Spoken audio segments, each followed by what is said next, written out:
Halo semuanya, balik lagi sama gua di channel MKHIRZ.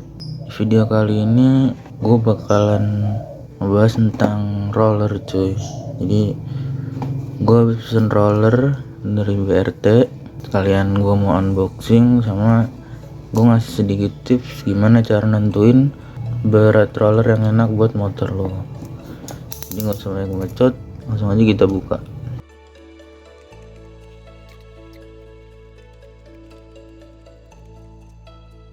Nah ini cuy, rollernya dari BRT. Ini yang seri Black Diamond ya, bukan yang Ninja Ball. Kalau yang Ninja Ball kan bisa disetting sendiri tuh beratnya, cuman enggak karena kemahalan. Gue nggak mau beli, jadi gue beli yang ini aja. Kalau dari kemasannya sih cukup premium ya cuy. Ini beratnya 10 gram ya. Rollernya modelnya kayak begini. Kita bandingin dulu sama roller lama gua, kira-kira sama apa enggak, apakah dia salah kirim atau enggak. Dan ternyata dia sama cuy, berarti si BRT nya nggak salah kirim ya, ini bener. Dan ini 10 gram. Kalau lu tanya gua secara personal ya, gue sering ditanyain sih, entah itu di bengkel, entah itu lagi nongkrong gitu, roller yang bagus mereknya apa sih, roller yang bagus kayak gimana sih. Gue jawabnya sih selalu sama ya, jawabannya adalah semua roller itu bagus cuy. Jadi mau dari merek apa, mau TDR kayak mau Kawahara, mau CLD, selama beratnya sama, gue yakin rasanya juga sama aja cuy. Dalam artian begini, yang bedain performa roller itu cuma di beratnya cuy. Kalaupun mungkin lu ngerasain, oh gue pakai TDR rasanya begini, gue pakai Kawahara rasanya begini, sebenarnya sama aja. Yang bedain itu semuanya adalah beratnya cuy. Terus kalau semua roller sama, kenapa harganya beda-beda? Kan gitu. Jawabannya adalah masalah bahan cuy. Kalau yang BRT ini kan dia bahannya teflon, terus dia punya pelumas sendiri ya. Dalam artian ketika dia panas, terus dia bisa melumasi dirinya sendiri. Soalnya kan roller kan nggak boleh dikasih grease ya cuy. Kalau dikasih grease nanti dia cepet peang, karena kan licin. Nah peang kayak begini nih, dia bisa ngasih lubrikan sendiri. BRT, dokter Puli, dia bilangnya ngeklaimnya begitu. Jadi kenapa harganya beda-beda itu sebenarnya dari bahan sama apa namanya teknologi cuy. Bukan kalau performa sih gue yakin sama aja sih. Mau itu roller yang 30.000 satu set, mau yang 150.000 satu set, selama beratnya sama ya, dengan catatan selama beratnya sama, gue yakin rasanya bakalan sama aja. Selain roller nih, hal yang lu perhatiin buat motor lo itu juga ini cuy, si P-slide ini cuy. Biasanya orang bengkel sih bilangnya slider ya, ini juga penting. Mungkin kelihatannya kayak dia cuman ganjel doang, tapi sebenarnya dia juga penting juga cuy. Kalau ini nggak ada, itu motor lo bakalan berisik banget asli, karena nggak ada bantalannya. Nah sebelum gue ngasih tips cara milih berat roller yang enak buat motor lo, kita harus tahu dulu gimana roller bekerja kan. Kalau enggak, gimana kita bisa nentuin berat roller yang enak buat motor kita. Jadi roller ini sebenarnya kayak gigi cuy. Kalau di motor-motor biasa itu kayak gigi, seberapa cepet lu naikin gigi, seberapa cepet lu nurunin gigi. Nah itu guys si roller ini, dia kan ada di sini ya.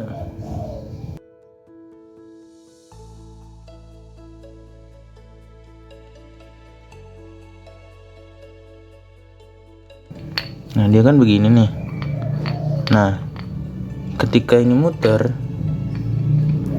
kan dia bakalan naik. Contohnya kayak begini deh, nggak kelihatan ya. Nah itu ada yang keluar tuh.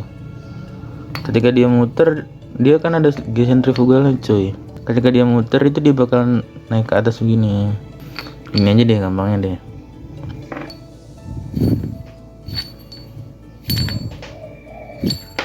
Nah keluar kan. Nah itu karena adanya gaya sentrifugal cuy. Jadi dia itu kepental keluar. Nah karena dia kepental keluar, dia nahan begini, akhirnya dia ngedorong si rumah rollernya buat maju cuy. Rumah roller kan awalnya begini ya. Nah terus kedorong sama si roller ini, kedorong ke depan, akhirnya dia jadi masuk begini cuy. Jadi tugasnya roller itu cuman ngedorong ini sama narik ini lagi. Jadi biar kerasa kayak pindah gigi. Kalau di mesin manual kalau di transmisi manual kan kita yang mindahin giginya sendiri ya. Cuman kalau di Matic yang membedain giginya itu si roller ini. Terus gimana caranya nentuin berat roller yang pas buat motor biar enak gitu? Jawabannya adalah sesuai kebutuhan cuy. Kenapa? Karena semakin ringan roller itu maka lu semakin telat ngoper giginya. Pahamin lagi ya, semakin ringan roller maka lu semakin telat pindah giginya. Ibarat kata lu naik motor bebek ataupun kopling lah. Nah semakin roller lu ringan itu lu semakin nahan mau naikin persnelnya. Misal lagi di gigi 1 nih, kalau roller lu berat belum RPM-nya belum dapet, lu udah naikin lagi kedua, ketiga, keempat. Nah kalau roller lu ringan itu lu nahan 1, ntar dulu, baru ntar itu 2, terus ntar dulu, terus 3 gitu terus cuy. Jadinya semakin ringan roller ini maka lu semakin telat naikin giginya gitu. Nah kebalikannya, ketika semakin berat maka lu semakin cepet ngoperinnya. Jadi 1 langsung kedua, 3, 4 gitu. Ketika roller lu semakin berat, lu akan semakin cepet ngoperin giginya. Makanya biasanya orang yang bilang kalau pakai roller berat motornya kerasa berat gitu ya, sama kayak lu pakai motor biasa, belum waktunya naikin gigi lu udah naikin gigi duluan. Jadi motornya kerasa berat. Kalau rollernya terlalu ringan, biasanya motornya kayak ya lu sama kayak naik motor manual nih. Udah waktunya naik gigi 2 lu masih di gigi 1. Jadi motornya kayak teriak gitu, gerung lah bahasanya, kayak teriak gitu. Nah, kenapa bisa begitu? Jawabannya adalah karena roller yang lebih ringan itu lebih susah digerakin cuy. Jadi motor itu butuh RPM yang lebih tinggi buat ngegerakinnya. Daripada lu ribet kan, banyak bacot pakai bahasa yang gak jelas, gue contohin aja nih. Yang ini 10 gram ya cuy, yang ini 13 gram. Kita lihat siapa yang bakalan lebih cepat keluar. Kita lihat ya.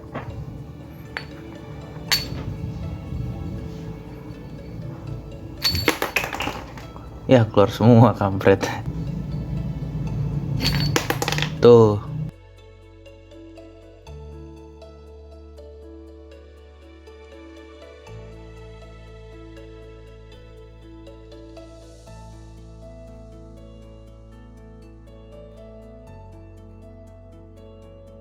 Ini membuktikan bahwa roller yang lebih berat itu dia bakalan lebih gampang kelempar keluar cuy, daripada roller yang lebih ringan. Dampaknya yang kayak tadi gue bilang, ketika lebih berat itu lebih gampang, maka dia bakalan lebih cepat naik begini cuy. Ketika roller lu lebih berat, kalau anggapannya roller lebih ringan itu dia masih segini, roller yang lebih berat bisa sudah segini cuy. Nah itu bakalan pengaruh sama performa motor.